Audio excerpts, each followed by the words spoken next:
My name is Professor John Oladapo Obafoma.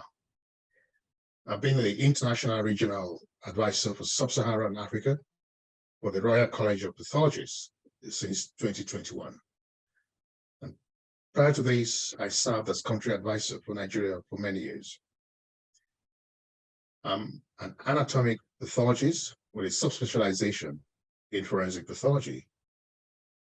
I currently teach at the Lagos State University College of Medicine in Nigeria,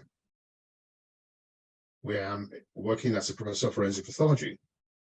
I also consult in anatomic pathology at the affiliated teaching hospital, that's the Lagos State University Teaching Hospital.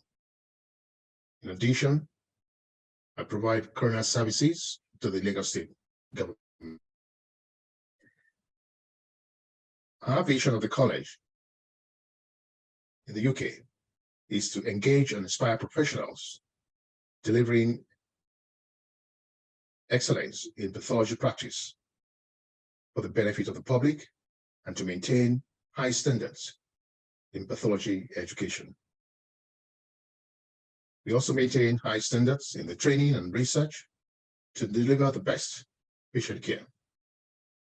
This is what makes collaborations such as this with the Ghana College of Physicians and Surgeons in conjunction with the Ghana Tropical Education Trust, the Workforce Health Partnership, such an honor.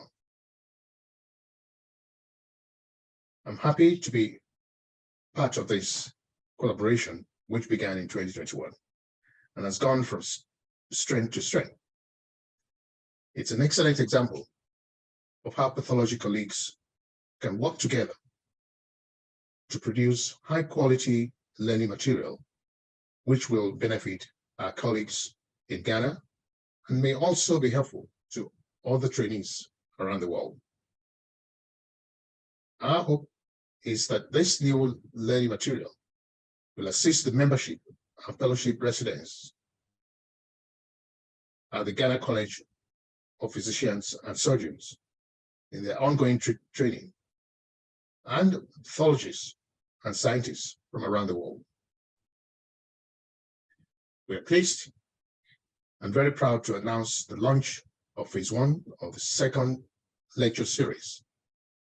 It builds on the 24 lectures published as part of the first series in May 2022.